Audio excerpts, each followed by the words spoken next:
Buenas tardes. Ahora sí. Ya saben que esto es para las cámaras. Así que me disculpan la insistencia, pero se está transmitiendo para que llegue hasta Australia. ¿Ok? Hoy o dentro de 4 años, pero estará ahí en la internet hasta un día. Bien, hermano, damos gracias a Dios por este tiempo hermoso en que podemos estar reunidos en su nombre. Qué bueno es saber que no estamos en el mundo para cumplir nuestros planes, nuestros sueños, nuestros anhelos. Que somos de Cristo, que fuimos rescatados por Él y que nuestra misión en la tierra es servirle a Él en los tiempos buenos y en los tiempos malos. Pase lo que pase, estemos donde estemos, sea lo que suceda, nuestra misión es servir al Dios nuestro. El Dios del reino.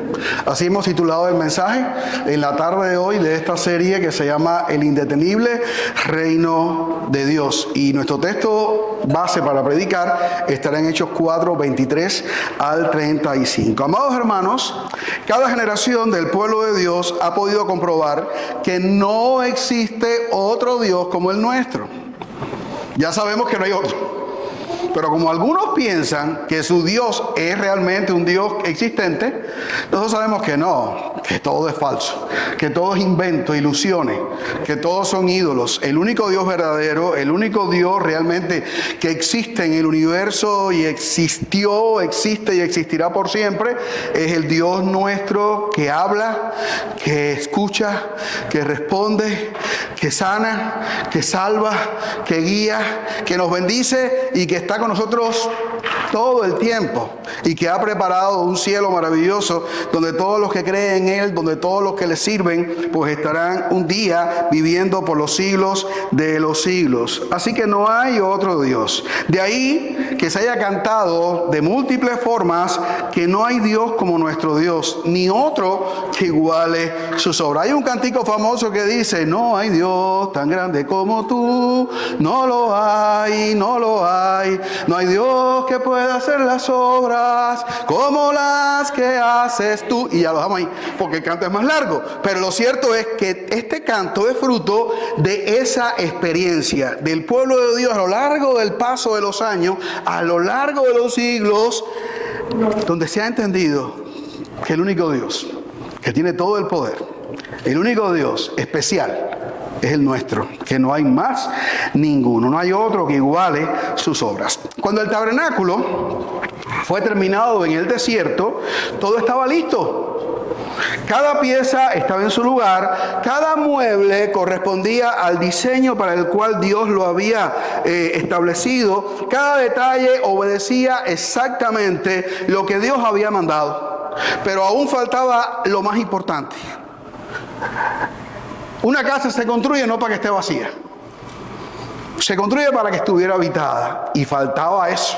Faltaba el que Dios la habitara. Eso era lo más importante. La manifestación de la presencia de Dios. Entonces ocurrió. La nube cubrió el tabernáculo y la gloria de Jehová lo llenó todo. Dios había aprobado la obra de la gente aquella. Había aprobado la obra de las manos de los que hicieron la casa donde Dios iba a vivir. Si quieres saber más, lo puedes buscar en Éxodo 40, 34 y alrededor.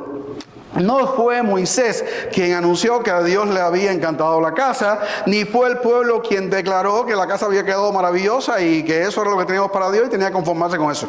No, fue el mismo Dios quien aprobó la obra y lo confirmó descendiendo sobre el tabernáculo a la vista de todos y dejando claro que este era su pueblo y que esa sería su morada en medio de ellos. Eso es exactamente lo que vamos a ver en Hechos capítulo 4 en el día de hoy. Pero ya no es sobre un tabernáculo, es la iglesia. Pedro y Juan ya sabemos que han sido arrestados, han sido amenazados, se les ha prohibido hablar en el nombre de Jesús, no pueden hablar, es una orden, hay una oposición evidente. Ellos regresan entonces a la iglesia. ¿Y qué hace la iglesia? La iglesia simplemente ora, pero no ora para escapar, no ora para intentar negociar con las autoridades, ni para evitar el conflicto. La iglesia ora, ¿para qué?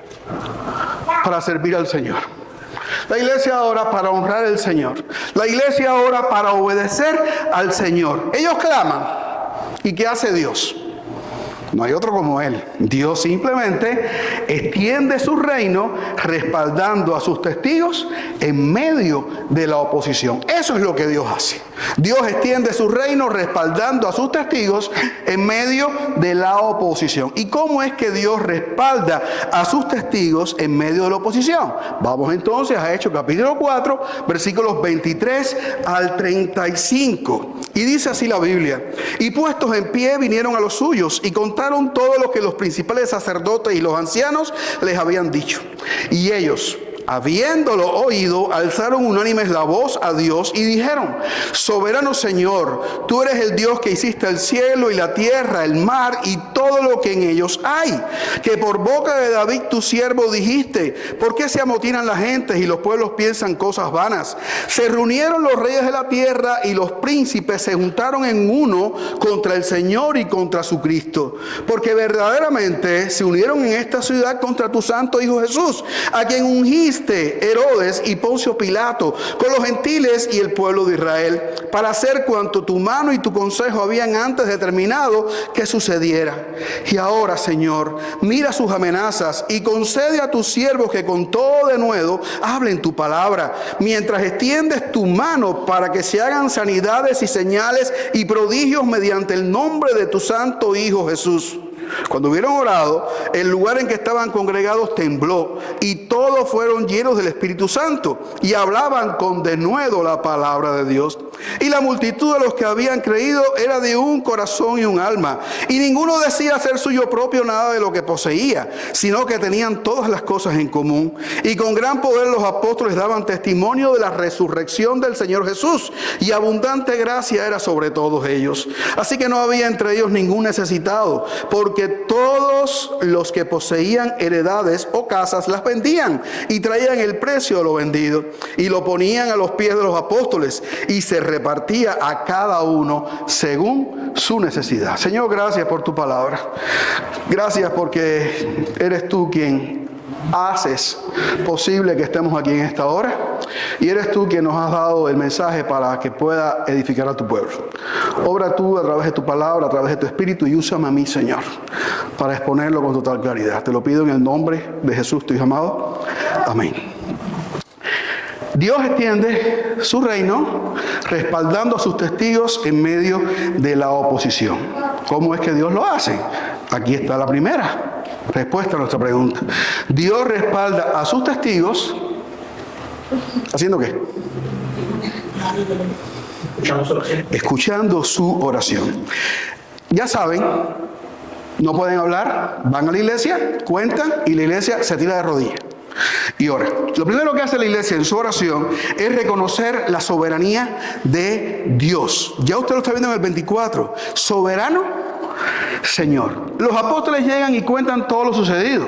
La iglesia no está diciendo eso es un cuento.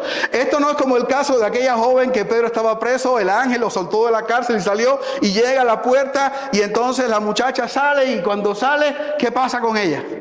Ella no puede creer que Pedro esté libre. No. Esta es otra experiencia. Aquello es más adelante. Esto es aquí.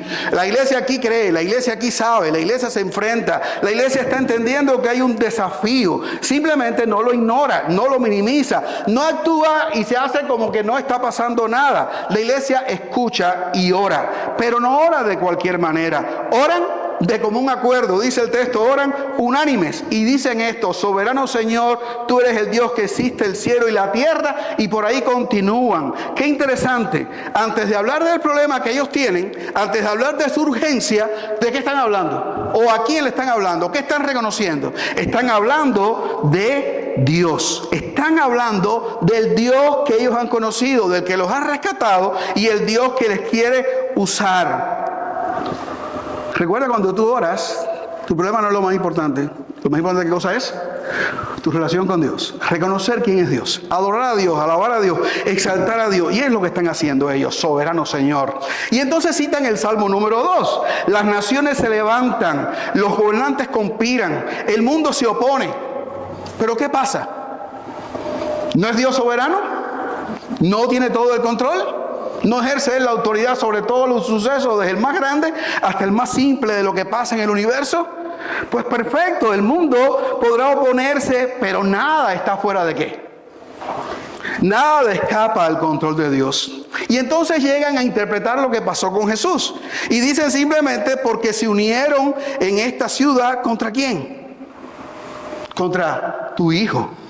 ¿Quiénes se unieron? Pues se unieron Herodes, Pilato, los gentiles y el pueblo de Israel. Se unieron contra Jesús. Pero ¿para qué se unieron? ¿Por qué se unieron? Fue la razón por la cual ellos conspiraron y fueron contra el Señor. Lo dice aquí, para hacer todo cuanto tu mano y qué cosa y tu consejo habían determinado. Es un reconocimiento tácito de que ninguna oposición frustra el plan de Dios. Al contrario, coopera en que se realice. Jesús, para ser nuestro Salvador, para ser nuestro Redentor, para poder justificarnos del pecado, para poder darnos la vida eterna, tenía que primeramente hacer ¿qué cosa? Cumplir las Escrituras. Tenía que morir, tenía que padecer, tenía que ser crucificado, tenía que ser sepultado. Pero el tercer día, ¿qué pasó? Se levantó de la muerte. Dios en su soberanía permite el mal. Dios en su soberanía permite oposición para que se cumpla así el plan previamente determinado por Él. Ellos recuerdan esto. Ellos en su oración están haciendo ¿qué cosa? Teología. Recuerde que usted es un teólogo. Yo no soy el único teólogo, no es el hermano tal o fulano, no, teología es llevar a la práctica lo que entendemos y conocemos que Dios nos ha revelado. Por lo tanto, ellos descubrieron esto que pasó, es lo que dijo el Salmo número 2, que lo hemos visto desarrollarse y en esto entendemos algo, que Dios es soberano y nada escapa a su control y aún lo malo que sucede favorece. Permite que el plan de Dios se cumpla y no va a impedir que avance, que no va a impedir que se extienda su reino. Así que entonces ellos ya dijeron esta parte, pero ahora caen en su problema. ¿Y cuál es su problema? Nos han amenazado, nos están callando la boca, nos están diciendo que no podemos hablar más en el nombre de Jesús, nos dijeron que nos van a matar, nos van a desaparecer, nos van a hacer tierra si seguimos hablando en el nombre de Jesús. No lo dice el texto, pero me imagino yo que es la implicación, lo que se entiende de estas amenazas de aquellos gentes del Sanedrín. Ellos las reconocen. Estas amenazas son válidas. Vienen de hombres malos que ¿qué hicieron? Mataron a Jesús. Esta gente se reunieron y acordaron matar al Mesías. Y si mataron a Jesús, mataron al Mesías, mataron al Hijo de Dios, ¿cómo no van a ser capaces de eliminar a todo aquello que se les enfrente y les desobedezca? Recuerden que todos los gobernantes se creen dioses. Recuerden que todos los líderes se creen que ellos son más grandes que Dios porque para ellos Dios no existe. Recuerden que ellos creen que tienen todo el poder para hacer lo que desean en el cielo y en la tierra. Un faraón actuó de esa manera. Un Hitler actuó de esa manera. Uno que se llama Castro actuó de esa manera, pensando que tiene todo el poder, que Dios no existe y que puede hacer lo que quiera. Ese era el poder de esta gente. Lo demostraron. Así que el temor es real, pero ellos son conscientes de su misión. Y lo que dicen es ¿qué cosa? Ellos simplemente le dicen al Señor: mira sus amenazas, versículo 29, y concede a tus siervos una visa.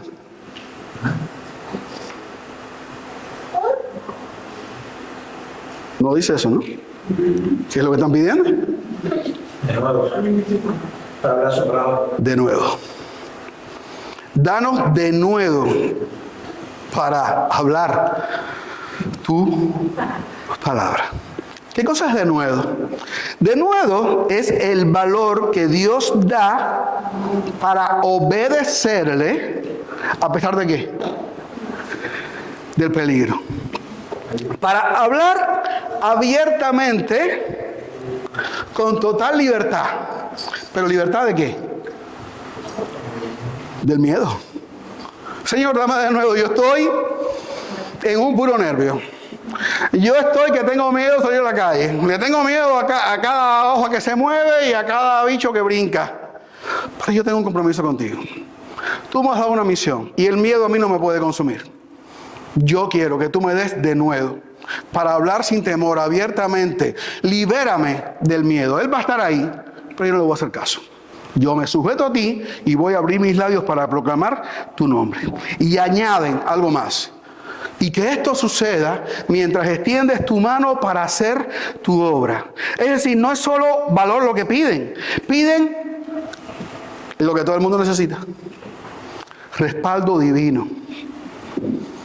Tú no puedes ir a ningún lado diciendo, yo vengo aquí a hacer esto porque a mí me da la gana. No, cuando tú vayas a predicar la palabra, cuando tú vayas a servir, cuando tú vayas a hacer algo para Dios, tienes que decir primeramente, vengo en el nombre del Señor, no es en mi nombre. Cuando tú oras, en el nombre de quien tú oras, en el nombre de Jesucristo. Y cuando tú sirves, ¿a quién sirves? Tú sirves a Jesucristo. Por lo tanto, entonces venimos en el nombre del Señor, actuamos en el nombre del Señor, con la autoridad y el poder que el Señor nos ha dado. Así que ellos están pidiendo respaldo divino. Están pidiendo la confirmación de que somos tus siervos, tus testigos, tus escogidos para hacer tu obra. De que somos, ¿qué cosa? Tus Moisés o tus Elías en el día de hoy. Señor, nosotros hablaremos, pero por favor no nos dejes solo. Respáldanos con las evidencias, con las señales que muestren a todos que somos ¿qué cosa? Que somos tus enviados a anunciar el nombre de tu santo siervo Jesucristo, aquel que conforme a las profecías murió en la cruz para salvar a tu pueblo. Esta es una oración que Dios escucha. Es la oración que Dios no va a negar. Es la oración que Dios va a responder. Algunos no entienden lo que es orar y no saben cómo orar. Detengámonos aquí. Esto no es solo una oración. Esto no es un rezo. Esto es una oración que Dios responde. ¿Por qué Dios la responde? Porque está alineada con lo que Jesús enseñó. Cuando los discípulos le dijeron a Jesús, Señor, enséñanos a orar, Jesús enseñó así: santificado sea tu nombre. Después dijo, venga tu reino. Y por último dijo, hágase tu voluntad. Usted ve que esta oración está siguiendo ese patrón. Eso es exactamente lo que vemos aquí. Comienzan con el Dios que es soberano. ¿Qué siguen después? Buscan su reino. Y en último lugar, ¿qué están diciendo? Haz tu voluntad. Se someten a su voluntad. No están tratando de cambiar a Dios, que es lo que nuestras oraciones intentan, ¿no es cierto? Que es que lo que a veces queremos, que Dios, traer a Dios a mi plan, en vez de yo, ¿qué cosa? Ir al plan de Dios, someterme al plan de Dios, unirme a la obra de Dios. No. Recuerda, estamos muy mal si pensamos que Dios es un instrumento para mí, para lograr mis planes y mis propósitos. No, te engañaron, te mintieron. Estás mal. Tú eres el instrumento para que Dios se glorifique. Tú eres la persona que Dios va a usar para hacer su plan. Dios no va a hacer el tuyo. Por más bonito que tú lo veas, por más lindo que tú lo hagas elaborado, no es tu plan el que Dios va a consumar. Es su plan el que Dios va a consumar y tú tienes que unirte a Él. Si quieres que Dios responda a tus oraciones, si tú quieres que Dios te bendiga, si tú quieres que Dios pues cumpla su propósito en ti. Por lo tanto, ellos no están tratando de cambiar a Dios, están alineándose con Él. Y por eso, como estoy pidiendo conforme a tu voluntad, Dios responde. Porque esta no es una oración centrada en el hombre. Es una oración centrada en Dios y en su misión. Algunos podrían pensar, Dios solo escucha oraciones intensas o emocionales. Y usted ve que hay gente que grita y patalea y llora y da piñazo y no sé cuántas cosas más. Y usted dice, es tremenda oración. Esa es una oración de poder. Y hay quien intenta replicarlo y repetirlo. porque así lo hace tal pastor y así lo hace fulano de tal, y es una oración tan emotiva. Eso es manipulación. Eso no es otra cosa. ¿Comprende? No, hermano, Dios responde oraciones no emocionales, no exaltadas. Dios responde oraciones alineadas con su voluntad. Otros piensan, Dios ya sabe todo, no hace falta orar. Y es cierto, Dios es omnisciente, Dios lo sabe todo. Pero ¿cómo ha determinado Dios obrar? A través de la oración, también de su pueblo. La oración no informa a Dios, alinea al pueblo con Dios y su voluntad. Para eso es que oramos, para ponernos en el camino de Dios, en el plan de Dios, no para otra cosa. Cuando Gedeón va a la batalla contra Madián, Jueces 7:7, alrededor de él, ¿Dios qué hizo? Eran miles y Dios dijo 300. Dios redujo el ejército. ¿Por qué lo hizo? Para que quede claro que la victoria no depende del número de gente, sino de Dios. Amado hermano, no se trata de cuánto oras, sino de cómo oras, de si estás alineado con Dios al orar. Segundo, Dios respalda a sus testigos respondiendo, ¿qué cosa? Su oración. Cuando hubieron orado, dice el versículo 31, ¿qué fue lo que pasó? Dice que el lugar en que estaban congregados tembló y todos fueron llenos del Espíritu Santo y hablaban con denuedo, ¿qué cosa? Estaban apencados, Kenny, pero estaban hablando. ¿Ok? Hablaban con denuedo la palabra de Dios. La respuesta de Dios no se hace esperar. No hay silencio, no hay incertidumbre, no hay pausa. Dios da al instante su respuesta. El lugar en que estaban congregados tembló. Esto no es un detalle incidental. No fue un terremoto que en esa zona se producía periódicamente. No, nada de eso. No es un fenómeno natural. No es algo que Lucas añade para aumentar el drama en esta historia. Esta es una historia que se repite. En la Escritura, cuando Dios se manifiesta, la creación, ¿qué hace? La creación responde. En el Sinaí, cuando allá estaba Moisés recibiendo las tablas de la ley, ¿qué pasaba? El monte temblaba, humo, fuego, todo eso se sucedía. En el tabernáculo, ya lo vimos ahorita, la gloria de Dios llenó aquel lugar, la Shekinah. En la resurrección de Jesucristo, ¿qué pasó? En la cruz y en la resurrección hubo un terremoto. ¿Ok? Y además de todo eso, ¿qué más sucedió? En Pentecostés, recuérdelo, llegó el Espíritu y un viento recio, una señal de la manifestación de la presencia de Dios. Eso es lo que es este temblor. Dios está diciendo, estoy aquí, he escuchado, estoy con ustedes. Dios no habla audiblemente, como lo hizo cuando Jesús fue bautizado y todo el mundo oyó la voz.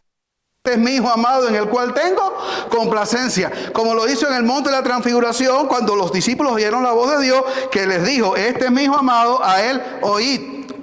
No, aquí Dios no habló. Aquí la tierra tembló. Dios nos da una nueva revelación.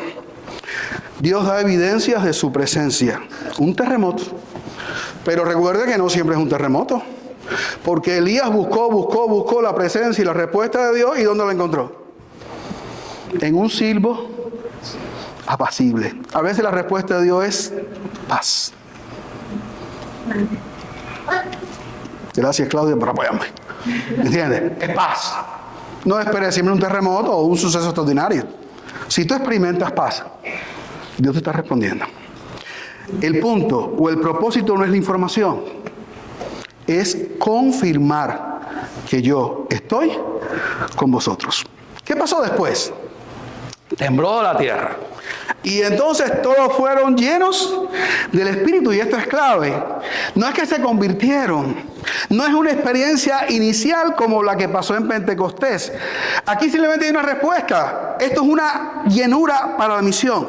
Es Dios equipando a la iglesia en este contexto de persecución para que ellos tengan lo que necesitan. No es emoción momentánea, no es entusiasmo humano. Es una cuota más, es una inyección más, es una dosis más de poder. ¿Para qué? Para obedecer realmente. Es una reconfirmación del poder para una situación crítica que demanda más de Dios. Aquí está el respaldo de Dios. No solamente Dios está con ellos. ¿Qué más hace? Dios actúa en ellos. Y eso lo tienes que velar. Tú no eres de Dios. Tú no dices que eres un instrumento de Dios, que eres un siervo de Dios. Muestra que Dios actúa en ti. Deja que Dios te use. Deja que Dios te utilice para cumplir sus propósitos, no los tuyos. Dios no se limita a decir adelante, arriba vayan. No, Dios los capacita para que puedan ir. Eso es lo que hace Dios. ¿Y qué pasó después? Dice que hablaban con denuedo la palabra de Dios. Y esto es impresionante. No dicen hablaron más, fueron más conversadores. No dice que hablaron mejor, tenían un mejor léxico. No dice que hablaron diferente, que hablaron en otras lenguas. No lo dice. Dice que hablaron con ¿qué? Con denuedo. Lo que le habían pedido a Dios, Dios se los había dado. Exactamente lo que pidieron. Y esto revela algo fundamental. Dios responde conforme a su voluntad y produce lo que su pueblo necesita para que tú le puedas obedecer. Y aquí es donde tenemos que ser muy claros. ¿Dios quitó la oposición? Dios no eliminó la oposición. ¿Dios cambió el contexto? Tampoco Dios cambió el contexto. ¿Dios cayó a los enemigos y los dejó ciegos? No hizo eso Dios. ¿Qué hizo Dios? Transformó a los testigos. Dios transformó a la iglesia. Dios transformó a los mensajeros del reino. Esto es clave para nosotros hoy. El respaldo de Dios no siempre cambia las circunstancias. Podemos experimentar miedo. ¿Y el miedo qué cosa es? Es humano.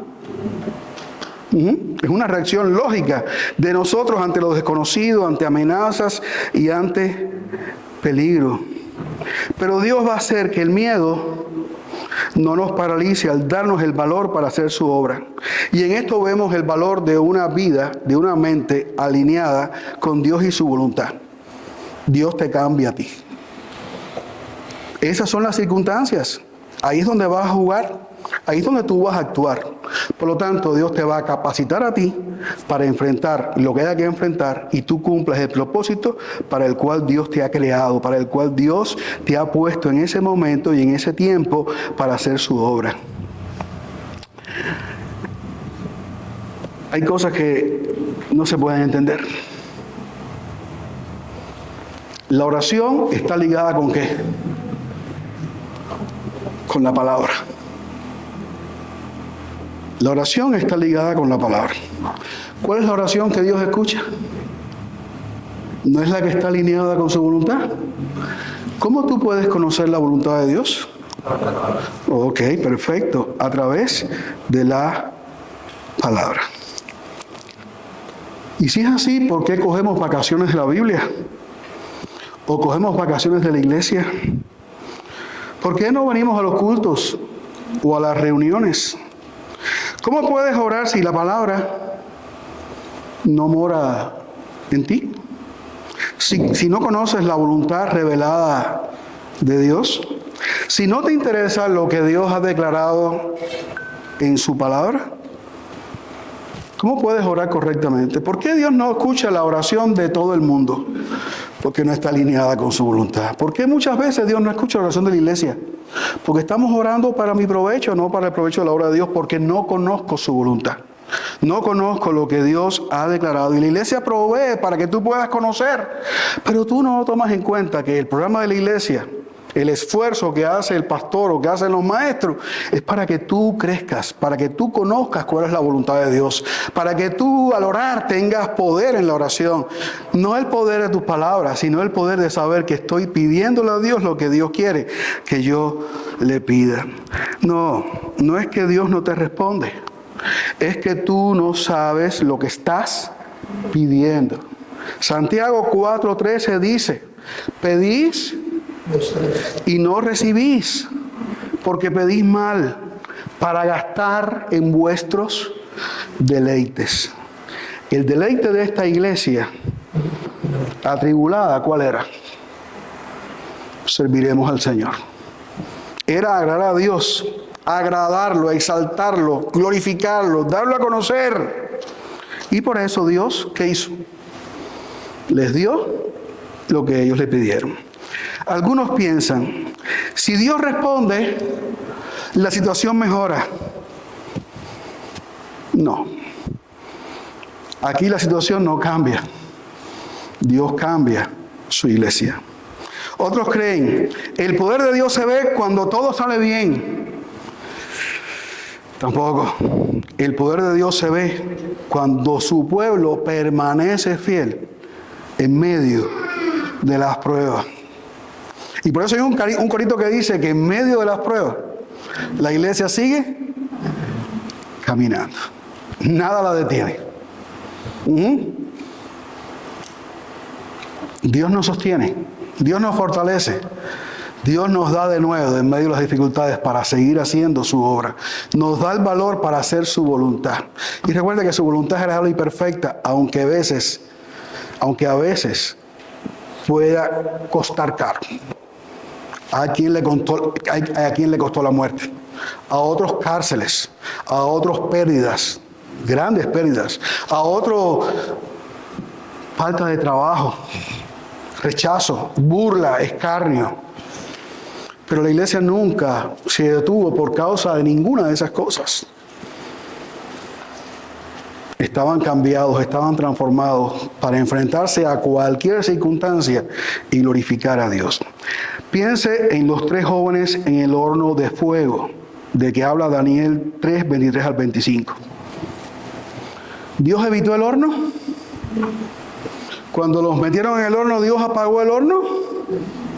¿Le puso aire acondicionado? ¿Hizo eso Dios? Dios no impidió la prueba. ¿Qué hizo Dios? Se metió con ellos dentro. Dios estaba allí con ellos, guardándolo, protegiéndolo, bendiciéndolo, animándolo. Y cuando el rey abrió el horno para ver qué había pasado, en vez de 3, habían 4. Vio 4. ¿Quién era el cuarto? El Señor en medio de ellos. Ese es el respaldo de Dios. Amado hermano, no mides la respuesta de Dios por lo que ocurre a tu alrededor.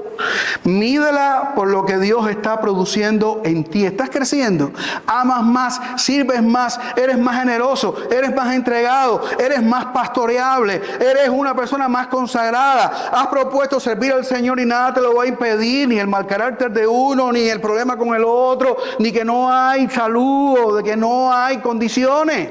Nada te va a detener. Tú has propuesto servir como Josué. Yo y mi casa serviremos al Señor.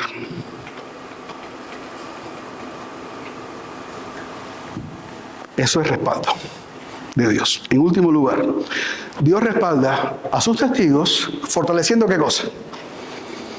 Su comunión. Dice 32.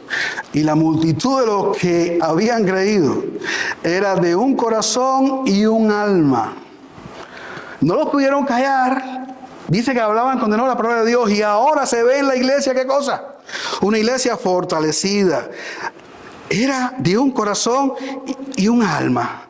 Y ninguno decía hacer suyo propio nada de lo que poseía, sino que tenían todas las cosas en común. ¿Dónde busca la iglesia su seguridad? ¿En el mundo? ¿En el gobierno? ¿En la economía? No, la iglesia busca su seguridad en Cristo, en la comunidad, en el amor, en la unidad. El respaldo de Dios no terminó en la oración, ni terminó en la experiencia del momento, ni en el terremoto, ni en la llenura de espíritu o el hablar con denuedo. Se hace visible en la vida de la iglesia. Aquella gente eran una unidad perfecta, un corazón y un alma. Esto no es simplemente emoción, es una comunidad que ha entendido algo. No pertenecemos al mundo, no pertenecemos al sistema que nos rodea y no podemos esperar nada de afuera. Tenemos que buscarlo todo en Dios y adentro de la comunidad de fe, dentro de la iglesia, dentro del pueblo. Por lo tanto, esta iglesia que acaba de ser amenazada, que ha sido rechazada por las autoridades, ha sido confrontada por el poder religioso del momento y en lugar de intentar encajar, en lugar de guardar la forma, en lugar de buscar aceptación, en lugar de suavizar el mensaje, en lugar de negociar, ¿qué hace? Se fortalece internamente sin cerrarse. La verdadera respuesta a la oposición. Aquí hay un principio clave. La iglesia no responde a la presión adaptándose. Cuando uno lee Romanos capítulo 12, dice: no os conforméis a este siglo, sino transformados por medio de la renovación de vuestro entendimiento, para que comprobéis cuál sea la voluntad de Dios, que es agradable y perfecta. ¿Dónde buscó la iglesia el refugio? ¿Dónde buscó la iglesia el refuerzo? ¿Dónde buscó la iglesia la vida? ¿Dónde buscó la iglesia la plenitud? Dentro de ellos mismos, dentro de sus puertas, dentro de sus muros, dentro de sus hermanos, dentro de cada miembro del cuerpo de Jesucristo, que es lo que es la iglesia.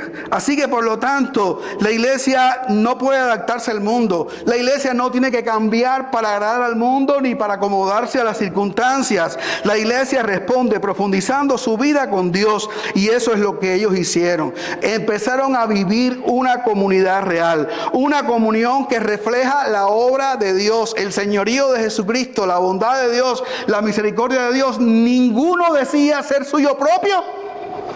¿Qué cosa? Nada de lo que poseían. Esto no es organización social. ¿Esto qué cosa es?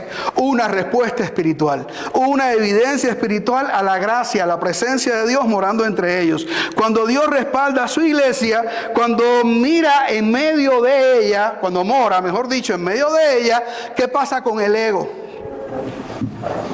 El ego se debilita, el individualismo cae. La comunión se fortalece y el testimonio no se detiene, porque vemos que entonces cuando la iglesia se unió y se fortaleció, dice que con gran poder los apóstoles, ¿qué hacían? Daban testimonio. El apóstol no tuvo que esconderse, no tuvo que irse a una fábrica a proveer para su familia, no tuvo que desaparecerse y meterse en otro lugar porque tenía miedo. No, la iglesia fue, ¿qué cosa? Refugio, abrigo, fortaleza, donde todos cooperaban y los apóstoles, ¿qué podían seguir haciendo?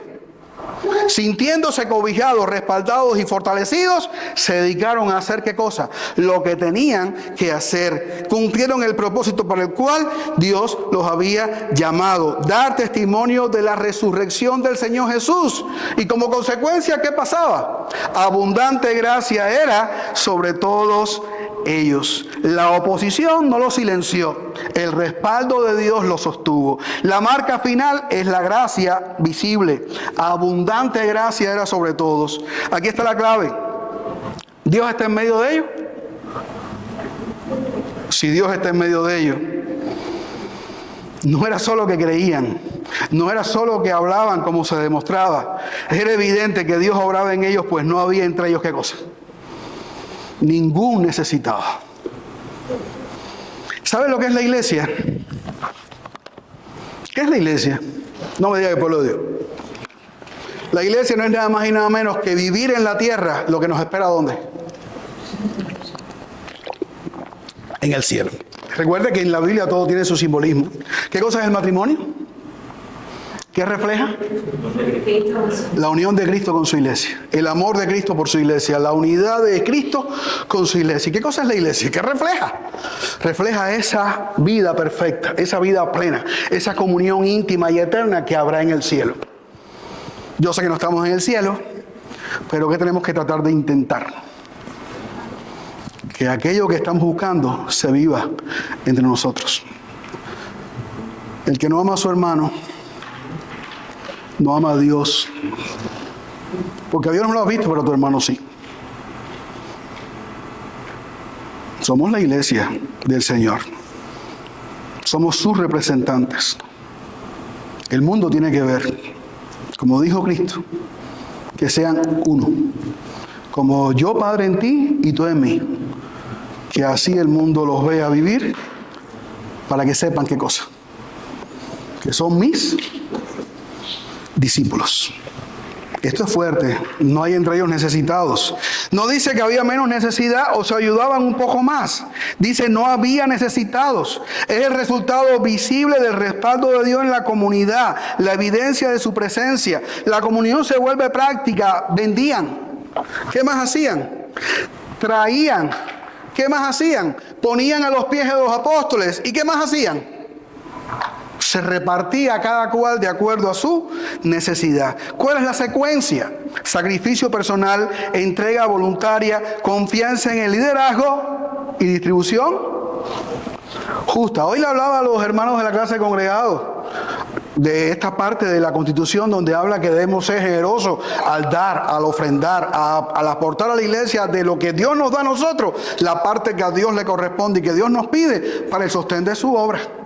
Hoy le hablaba de eso.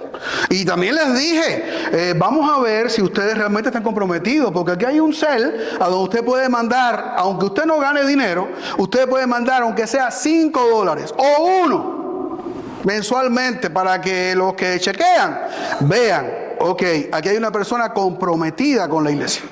Aquí hay una persona que es un miembro, que va a ser un miembro ¿cómo? Fiel, que va a tener una mayordomía integral. Que es lo que Dios busca en su pueblo, que seamos mayordomos. Recuerde que un día Dios nos va a pedir cuentas. Acuérdese la parábola de los talentos, se la recordé a ellos hoy. Dios va a evaluar nuestra vida. Y aunque no se compra el cielo con dinero, se obedece a Dios haciendo lo que Él nos manda. Correspondiéndole a Dios que lo dio todo, con una pequeña parte de lo mucho que Él nos da. Esto es comunión real, es vida compartida. Esto no es comunismo, porque el comunismo, ¿qué cosa es? Imposición, control estatal, abolición de la propiedad. Y aquí lo que vemos es una manifestación espontánea, guiada por el Espíritu de Dios para dar, para proveer, para suplir, para que todo el mundo esté a plenitud dentro de la comunidad del pueblo de Dios. En resumen, esto es gracia divina.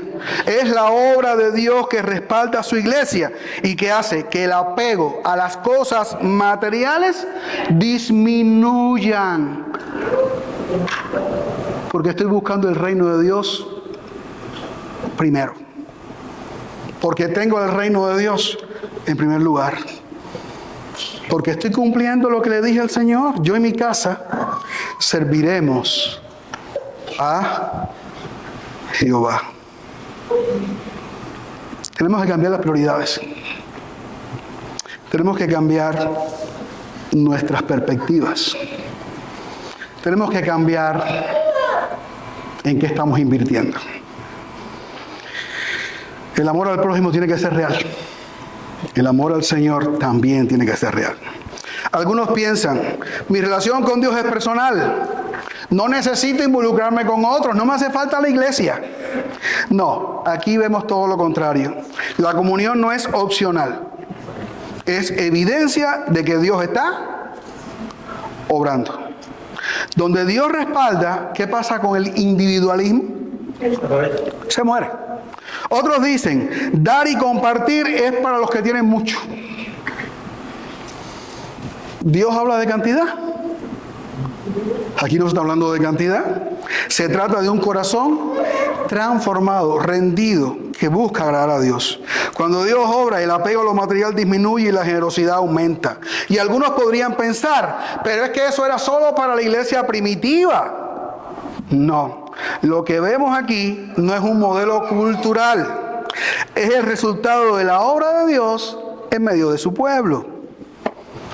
Y no aprendimos que Dios no cambia, que Dios es inmutable. Entonces, por lo tanto, Dios no ha cambiado. Piensa en Israel en el exilio babilónico, rodeados de un sistema pagano, presionados a conformarse al mundo. Pero los que permanecieron fieles, como Daniel, no se adaptaron. Y cuando prohibieron orar a otro Dios que no fuera Nabucodonosor, cada día, 3 veces al día, Daniel abría las ventanas de su aposento que iban para Jerusalén y oraba al Dios de Israel. Amado hermano, no digas que Dios está obrando si tu vida no refleja comunión con otros. No lo digas. Donde Dios está obrando, ¿qué hay? Hay generosidad, hay entrega, hay preocupación real por otros. Porque cuando Dios respalda a su iglesia, la fortalece internamente y eso se ve. Concluyo. La iglesia no oró. No, al contrario. La iglesia oró y oró como hay que orar. No pidió escapar, no pidió alivio, no pidió que la oposición desapareciera. Pidió algo más profundo. Pidió que Dios actuara, que Dios se mostrara y que Dios respaldara su testimonio. Y entonces el Dios del reino escuchó, el Dios del reino respondió y el Dios del reino fortaleció a su iglesia. Esto no comenzó en Hechos. ¿Esto comenzó dónde? En la cruz. Jesús fue rechazado por el mundo. Fue condenado por el sistema religioso. Fue crucificado por manos humanas. Parecía que el testimonio de Dios había sido silenciado. ¿Pero qué hizo Dios? Lo resucitó. Ese fue el respaldo definitivo.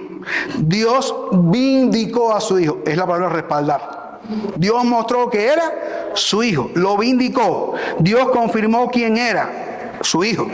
El Rey de Reyes y Señor de Señores, el Mesías, el ungido, el Cristo, el Salvador del mundo, el Cordero de Dios, aquel que había venido para justificar en su muerte el pecado de su pueblo y darle vida eterna y salvación eterna. Dios declaró que su reino no podía ser detenido y que ninguna cruz y ningún sistema lo iba a detener y iba a hacer que se paralizara. Y ahora ese mismo patrón continúa. El mundo sigue oponiéndose, el sistema sigue rechazando, la presión sigue existiendo, pero el Dios del reino no ha cambiado. Sigue escuchando, sigue respondiendo, sigue fortaleciendo a su pueblo, nutriéndole, proveyéndole, demostrando así, como en el tiempo de Elías, quién es el Dios verdadero y quién es su profeta. Amado hermano, no busques aceptación en un mundo que rechazó a tu Señor. No midas tu fidelidad por la aprobación de otros. Busca a Dios. Depende de Él. Permanece fiel. Alinea tu mente con la de Dios. Porque cuando el reino o el Dios del reino respalda a sus testigos, la oposición no nos puede detener. El miedo no nos puede silenciar. Y el reino, ¿qué sucede con él? Es indetenible. Va a seguir avanzando. Si hay alguien aquí que no es cristiano todavía, que aún no ha decidido entregar su vida a Cristo, que no forma parte del reino de Dios y de su iglesia, recuerda esto: el mismo Jesús que fue rechazado es el mismo Dios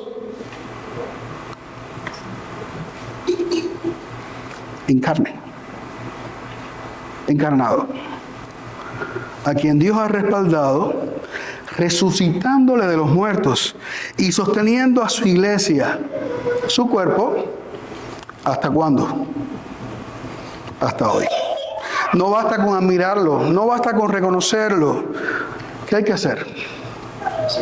Arrepentirte de tus pecados y creer en aquel que murió en la cruz para justificar a todos los pecadores que creen en Él y darles la vida eterna. En el día final, todos seremos resucitados. Los que hicieron lo bueno y los que hicieron lo malo. Todos compareceremos delante del Señor. Y nos espera o cielo nuevo o infierno eterno. La diferencia la hará Jesús. Los justificados por la fe en su sangre, ¿a dónde van? Al gozo eterno. Los demás al castigo eterno. Jesús viene. Aunque hay guerra con Irán ahora mismo, y aunque hay todo tipo de teorías y fábulas de que si Gog, que si Magog, que si por aquí, que si por allá, yo no sé cuándo viene. Tú tampoco lo sabes, y nadie lo sabe. La pregunta es, ¿estás listo? ¿Estás listo para cuando el Señor venga a irte con Él? ¿O estás listo para, si mueres hoy, entrar al gozo eterno? Amados hermanos, el Dios del reino ha respaldado a su pueblo y lo seguirá haciendo. No temas. Recordemos, en medio de la oposición, Dios extiende su reino, respaldando a sus testigos. Dios les bendiga.